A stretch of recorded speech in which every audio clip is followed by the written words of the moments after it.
Ok, alors il y a des amis qui m'ont lu un petit peu les réponses qui tournaient autour de mes films pour 46 euros de retraite par mois.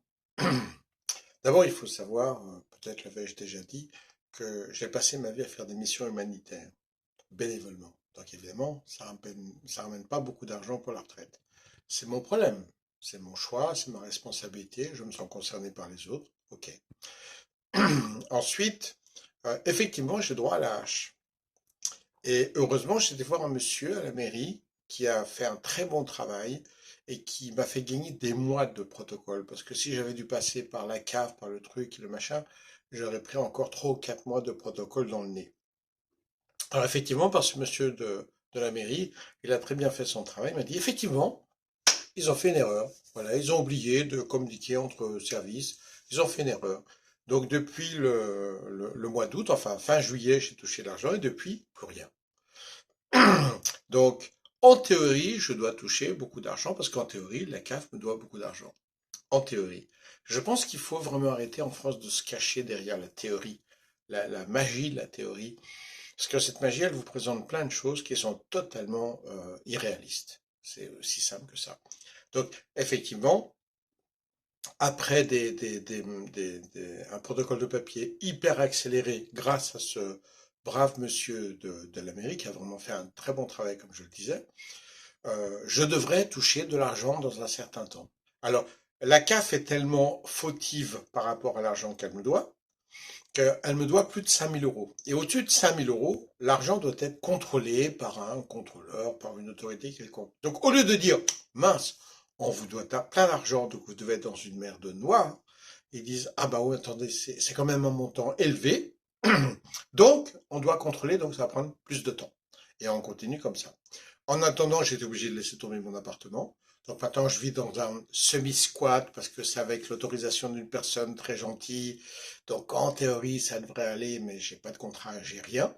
Parce que je pouvais absolument pas continuer à payer le loyer que j'avais. Je suis dans un coin sans eau chaude, sans machine à laver, donc c'est difficile pour se laver, pour être à peu près propre, à peu près présentable. C'est le cercle vicieux. Tout ça parce que depuis le mois d'août, je touche 46 euros par mois. Évidemment, c'est un peu court pour organiser tout ça. J'ai vu récemment l'histoire d'une boulangère en France qui disait qu'elle allait fermer son magasin après des décennies d'années de travail.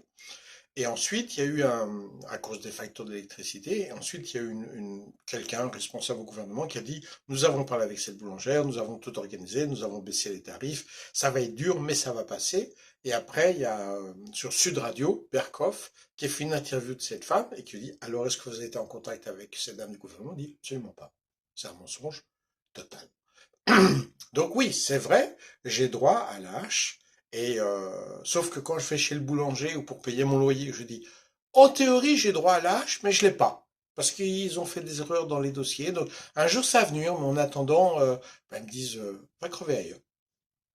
Donc la France, en théorie, est une formidable démocratie. En théorie. Dans la pratique, il y a des milliers de magasins qui sont en train d'agoniser d'entreprises à cause des factures d'électricité. Euh, En théorie, il y a plein de choses qui se passent, on va les aider, mais c'est pas vrai, c'est absolument pas vrai. Donc en théorie, tout va bien. Sortez un peu dans la rue, posez des questions à des gens, essayez de voir. Hein. Faites l'addition sans vouloir faire pleurer dans les chaumières.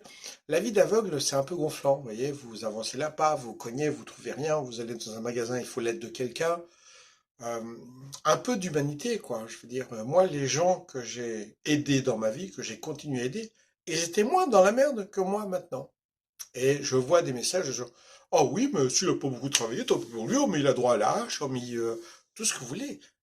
La théorie va très bien. La réalité, allez donc voir la réalité. Les gilets jaunes, pourquoi est-ce qu'il y a des gilets jaunes, pourquoi est-ce qu'il y a des gilets jaunes partout dans la rue?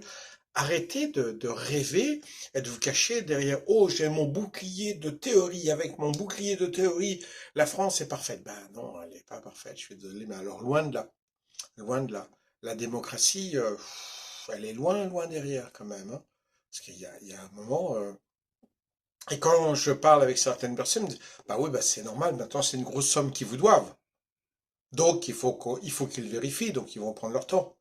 Au lieu de dire, bah mince, si vous doivez une grosse somme, moi, je dois beaucoup d'argent à un copain, je me sens un peu plus motivé et concerné que si je dois 300 euros. Non, ils doivent beaucoup d'argent, donc maintenant ils vont vérifier, ils vont prendre leur temps pour vérifier, parce qu'il y a un contrôleur qui doit vérifier que j'ai vraiment droit à cet argent. Et on continue dans le délire. En attendant, nous sommes fin janvier, et j'ai toujours rien à bouffer, pas d'endroit pour me loger, etc. Juste parce que je suis coupable d'avoir fait du travail humanitaire et d'être un aveugle qui touche 46 euros par mois. Et vous avez sur Internet plein de gens qui font une belle théorie de ah oui, mais en théorie, des beaux speeches en disant oh, mais en théorie, tout va très bien.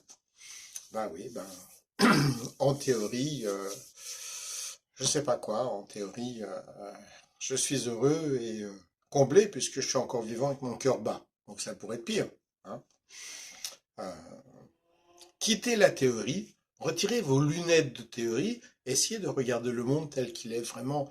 Et au moins, je ne sais pas, la ramenez pas, soyez humble devant des situations euh, diaboliques, comme ma situation avec un gouvernement qui dit ah oui, en théorie, vous avez ça, mais en pratique, rien. Voilà. Méditez entre la différence entre la théorie et la pratique. Et au regard de la pratique, au moins, soyez poli et humble. Parce que franchement, il y a des commentaires que j'ai lus, j'ai trouvé ça, enfin qu'on m'a lu, parce que je ne peux même pas le lire tout seul, j'ai trouvé ça assez lamentable, franchement. Et merci évidemment pour les autres qui se sentent concernés, qui ont même proposé quelques petits trucs assez stériles, c'est vrai, mais quand même, ils se sont sentis concernés, ils font ce qu'ils peuvent, même s'ils peuvent peu. Mais au moins, il y a des gens qui se sont sentis concernés. Mais d'autres, avant de taper sur votre clavier, réfléchissez un petit peu avec honnêteté, sincérité et humilité.